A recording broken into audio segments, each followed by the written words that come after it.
టెండర్లు ఏవైతే ఇవ్వడం జరిగిందో ఆ టెండర్లన్నీ రద్దు చేయాలి, వీటిపైన సిబిఐ ఎంక్వైరీ వేయాలని చెప్పేసి హరీష్ రావు డిమాండ్ చేసినటువంటి నేపథ్యంలోనే, వీటి దగ్గర పక్కా ఆధారాలు ఉన్నాయని చెప్పినటువంటి నేపథ్యంలోనే ఈరోజు లేని ఫోన్ ట్యాపింగ్ని అర్ధరాత్రి సృష్టించి హరీష్ రావుని దీంట్లో ఇన్వాల్వ్ చేస్తూ ఇంకా 2 అదనపు సెక్షన్లు కూడా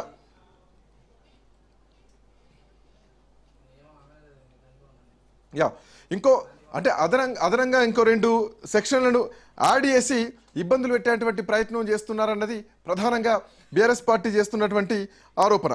సో ఇట్లాంటి నేపథ్యంలో హరీష్ రావు మాత్రం విచారణ తర్వాత 7 గంటల విచారణ తర్వాత బయటకు వచ్చారు. సో బయటకు వచ్చిన తర్వాత హరీష్ రావు నేరుగా తెలంగాణ భవన్ వెళ్ళబోతున్నారు. తెలంగాణ భవన్లో హరీష్ రావు ఏం మాట్లాడబోతున్నారు? గతంలో కేటీఆర్ కూడా ఏసీబీ విచారణ నుంచి బయటకు వచ్చిన తర్వాత ఇది ఒక లోటపీస్ కేసు అని చెప్పి ఆయన కొట్టిపారేయడం జరిగింది. ఏదైతే ఈ కార్ రేస్ సంబంధించినటువంటి విచారణ 2 సార్లు జరిగిందో, సో ఆ విచారణ తర్వాత జరిగినటువంటి పరిణామాలు మనం చూడొచ్చు.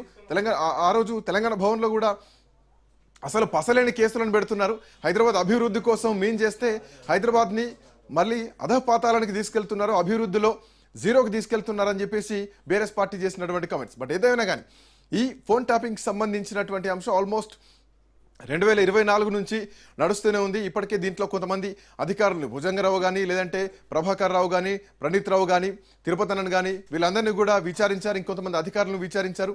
ఆ తర్వాత ఒక ఛానల్కి చెందినటువంటి చైర్మన్ కూడా విచారించడం జరిగింది. సో ఆ చైర్మన్ ఇచ్చినటువంటి స్టేట్మెంట్ల ఆధారంగానే హరీష్ రావును విచారణకు పిలిచారని చెప్తున్నా కానీ, సో ఈ మధ్య కాలంలో చైర్మన్ విచారణ హాజరు కాలేదు, చాలా రోజుల కిందనే హాజరయ్యారు. ఒకవేళ అప్పుడే ఈ పేరు బయటకు వస్తే కనుక ఇంతకాలం వెయిట్ చేయడానికి గల కారణం ఏంటి?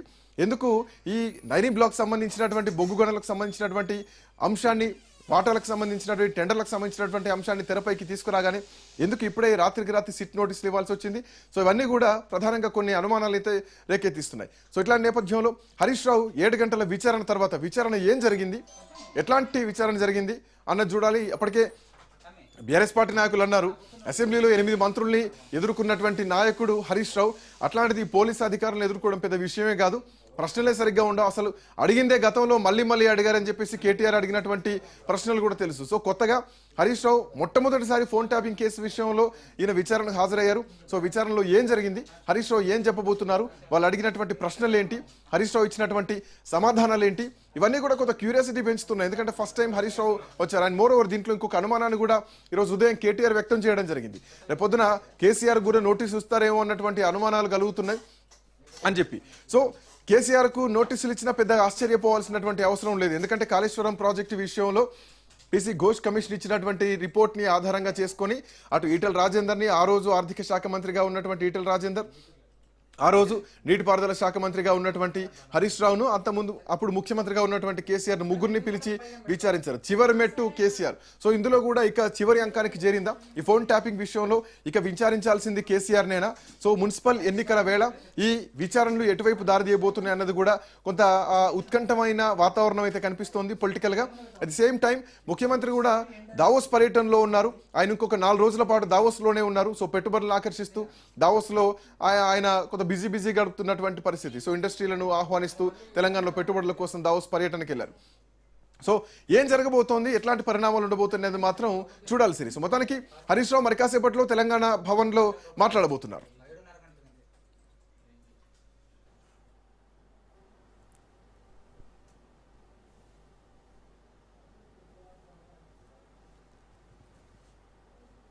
అయితే శ్రీకాంత్, ఇప్పటి వరకు సుదీర్ఘ విచారణ అయితే జరిగింది. మరి ఏం తేల్చారు ఏంటి అనేది మనకి మరి కాసేపట్లో అయితే తెలియబోతుంది.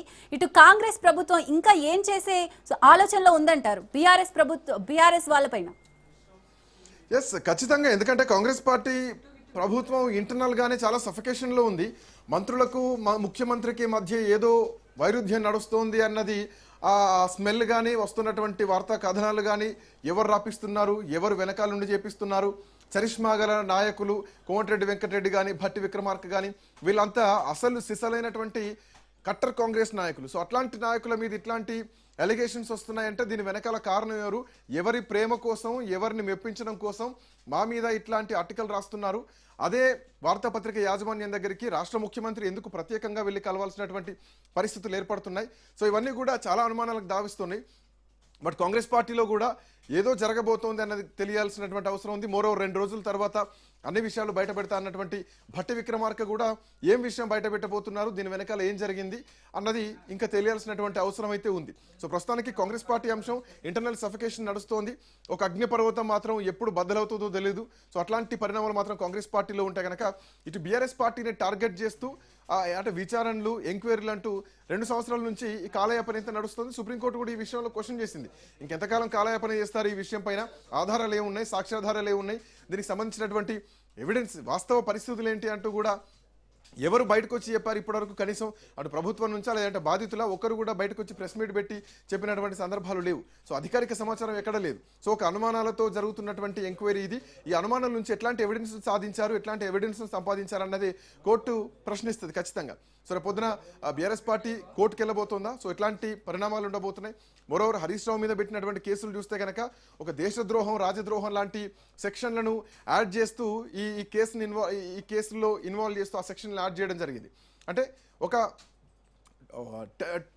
టెర్రరిస్ట్ అంటే సైబర్ టెర్రరిస్ట్ లాగా క్రియేట్ చేస్తూ ఆ సెక్షన్లు యాడ్ చేశారు. జనరల్గా ఇది చాలా సివియర్ కేసు, చాలా తీవ్రమైనటువంటి సెక్షన్ ఇది. సో దేశద్రోహానికి పాల్పడే వాళ్ళను, ఉగ్రవాదులకు మద్దతు ఇస్తున్న వాళ్ళను, లేదంటే నక్సలైట్లకు మద్దతు ఇస్తున్న వాళ్లకు ఉపయోగించేటువంటి సెక్షన్లను హరీష్ రావు కేసు విషయంలో ఇన్వాల్వ్ చేస్తూ చేశారంటే అఫ్కోర్స్ కోర్టు కూడా అంత ఈజీగా వీటిని తీసుకోదు. ఎందుకంటే ఒక హై లెవెల్ ఒక కేసు కాబట్టి ఇది ఖచ్చితంగా దీని విషయంలో చాలా సెన్సిటివ్గానే ఉంటుంది. కోర్టు కూడా చాలా ప్రశ్నలు కూడా అదే విధంగా ఉంటుంది, ఏ ఉద్దేశంతో ఇట్లాంటి సెక్షన్లు యాడ్ చేశారని. బట్ ఏదేమైనా కానీ 7.5 గంటల సుదీర్ఘమైనటువంటి విచారణ తర్వాత హరీష్ రావు బయటకు వచ్చారు. బయటకు వచ్చి ఎక్కడ ఏమీ మాట్లాడలేదు. ఆయన కనీసం మీడియాతో కూడా ఏమీ మాట్లాడలేదు. సో మరి కాసేపట్లోనే తెలంగాణ భవన్లో